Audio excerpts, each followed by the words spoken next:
Voilà la première image, la deuxième image et la troisième image. On va les étudier une par une.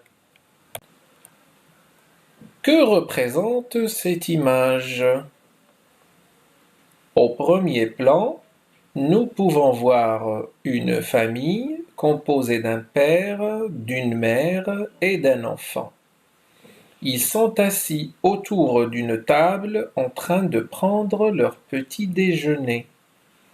À l'arrière-plan se dressent des tentes, ce qui montre que cette scène se déroule dans un camping. Que voyez-vous sur cette icône? Cette icône met en scène la famille dans un espace naturel en train de prendre des photographies avec des cascades d'eau comme arrière-plan. Que montre cette illustration? Cette illustration montre encore une fois la famille qui prend des photographies avec la statue du lion. Avez-vous deviné de quelle ville s'agit-il? C'est la ville d'Ifrane.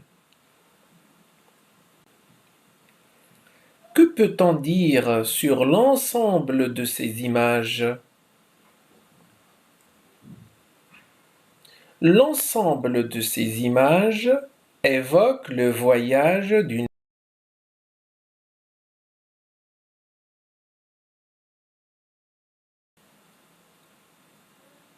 Connaissez-vous d'autres endroits à visiter à la ville d'Ifrane? Il y a le lac Aoua. Le lac Aoua est situé à 15 km de la ville d'Ifrane. Ce grand lac est entouré d'une ceinture de peupliers. Les visiteurs y trouvent calme et quiétude.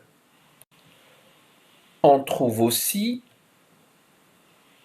les sources d'Omarbia.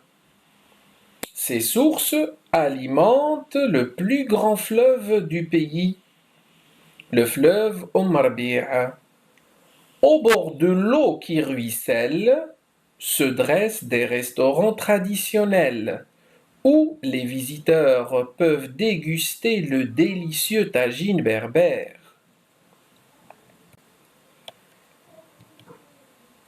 Pendant le séjour à la ville d'Ifrane, on peut visiter la ville d'Azro. C'est une charmante petite ville qui se trouve à 18 km d'Ifrane. Vous pouvez trouver des objets artisanaux et profiter des beaux paysages naturels.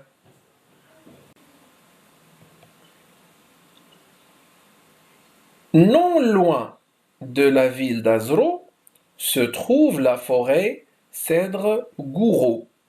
Là-bas, vous pouvez voir les singes du Moyen Atlas qui entrent en contact direct avec les visiteurs qui leur procurent de la nourriture.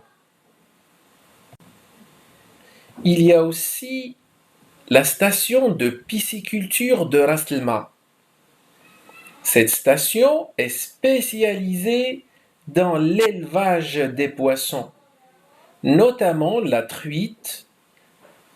Les gens viennent découvrir les techniques d'élevage. Maintenant, essayons de répondre à la consigne suivante.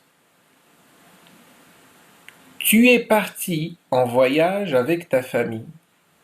Vous avez passé une semaine dans un camping à Ifrane.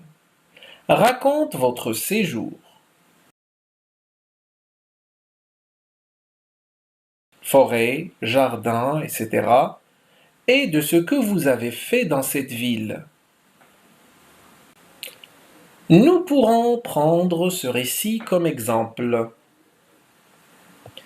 Les vacances dernières, j'ai voyagé avec mes parents à la ville d'Ifrane. Une fois arrivés, nous nous sommes rendus au camping. C'est l'endroit où nous avons résidé. Tout y était propre et bien organisé. Nous avons d'abord monté notre tente et nous nous sommes reposés du long trajet que nous avons fait. L'après-midi, nous nous sommes baladés au centre-ville. Nous avons pris des photos avec la statue du lion, appelé le gardien de la forêt, car autrefois, la forêt se tenait juste derrière la statue. J'ai beaucoup apprécié le calme et la beauté des jardins. Le deuxième jour, nous sommes allés à Ain Vitel. Cet endroit magnifiquement beau avec sa forêt et ses cascades d'eau ruisselante.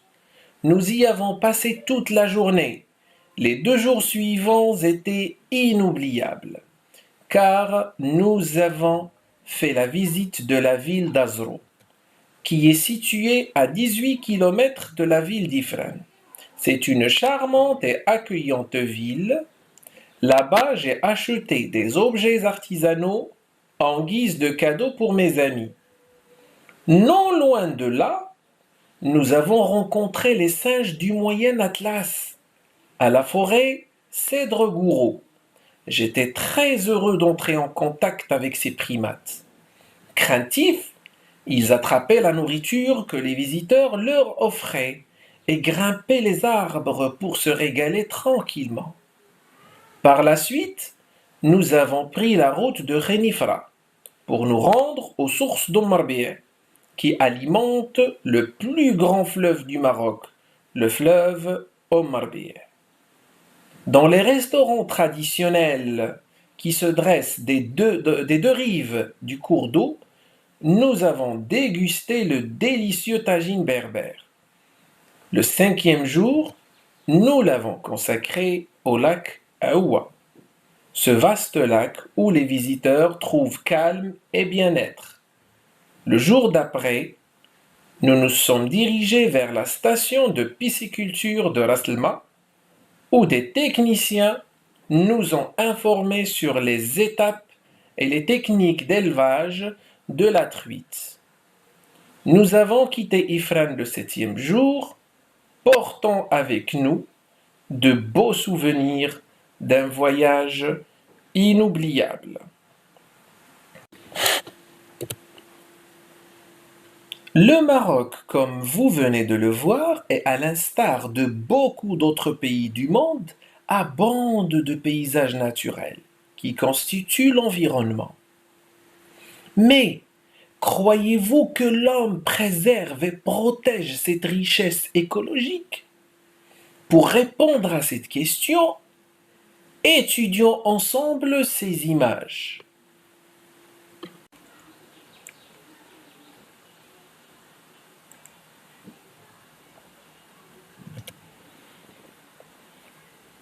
Alors, que représente cette image? Cette image représente les cheminées d'une usine qui rejette de la fumée toxique dans l'air.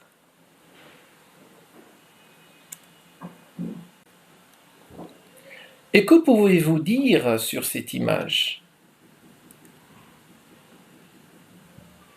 On peut voir clairement le degré de pollution que les voitures engendrent par la fumée dégagée de leurs échappements.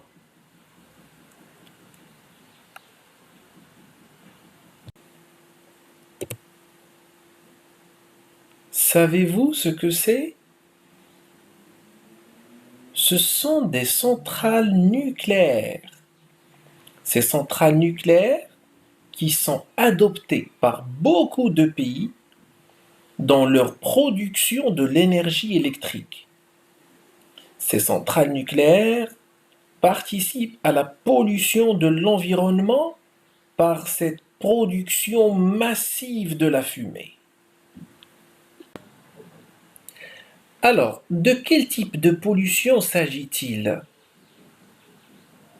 Il y a un élément qui est commun dans ces trois images. La première, ce sont les cheminées des usines qui rejettent de la fumée. Nous avons dans la deuxième image, c'est aussi des voitures qui dégagent de la fumée. Et nous avons la troisième image, des centrales nucléaires qui produisent aussi de la fumée.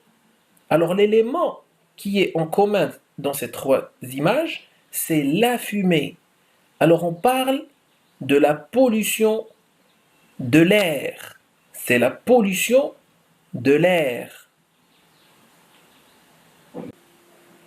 Essayons de voir ce que cette image représente.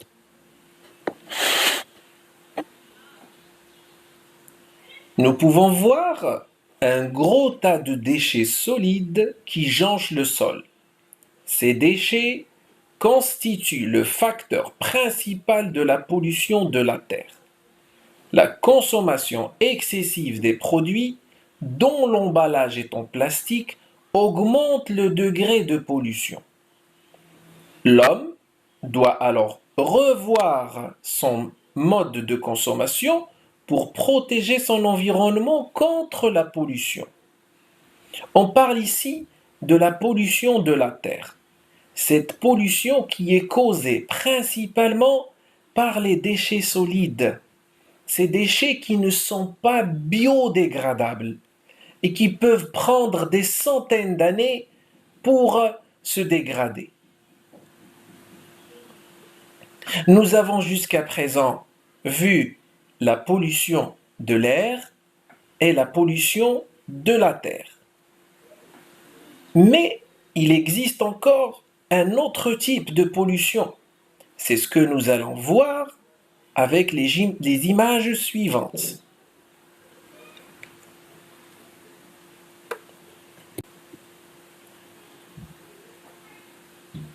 Voyons ce que représente cette image. Cette image montre un paysage désolant. C'est un oiseau tout couvert de pétrole. Ses plumes sont gluées par ce produit toxique qui finira par lui ôter la vie. C'est à cause des marées noires que ce petit oiseau souffre. Ces marées noires provoquées par les grands bateaux qui transportent le pétrole au large, que nous appelons les pétroliers, et qui accidentellement laissent fuir leur contenu de pétrole.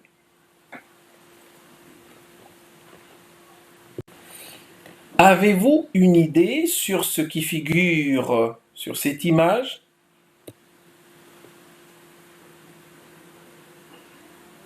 Ce sont des fûts. Ce sont des fûts, des grands tonneaux contenant des déchets radioactifs. Plusieurs pays se débarrassaient autrefois de ces déchets en les jetant au fond des océans. Mais avec le temps, la coque de ces fûts se détériore et rouille, en laissant se répandre ce liquide extrêmement dangereux et toxique, ce qui affecte négativement la vie sous-marine et menace l'équilibre écologique. Regardons ensemble cette image. Qu'est-ce que vous voyez? Sur cette image, on voit un gros mammifère marin qui s'apprête à avaler un sac en plastique, croyant que c'est de la nourriture. Ce sac en plastique jeté par l'homme tuera cet animal. C'est une scène très tragique qui pourrait être évitée par quelques mesures que l'homme devait prendre. Que dites-vous sur cette image? Nous sommes devant une scène très répandue. Ce sont les déchets des usines qui sont jetés directement dans les rivières. Ces rivières qui finissent dans les eaux des mers. Ces déchets contiennent des matières toxiques et nuisibles à l'environnement et à la santé. Les 4 images que nous avons étudiées évoquent le 3e type de pollution qui est la pollution de l'eau et des océans. Maintenant que nous avons vu les différents types de pollution, essayons de décrire cette image. Cette image évoque le thème de la pollution de l'environnement, notamment la pollution des océans. On peut y voir un poisson qui ne se trouve pas dans son milieu de vie naturel. Sa couleur terne montre qu'il est certainement mort depuis un long moment. Les vagues l'ont jeté au bord de la plage. Juste à côté de ce poisson, on remarque un sac en plastique bleu et un emballage transparent fait de la même matière. Ces éléments qui constituent les déchets solides jetés par l'homme sont la cause principale du décès de ce pauvre poisson. Je vous laisse à présent réfléchir en bon citoyen aux solutions probables qui peuvent protéger notre environnement contre la pollution. Je vous dis au revoir et à bientôt.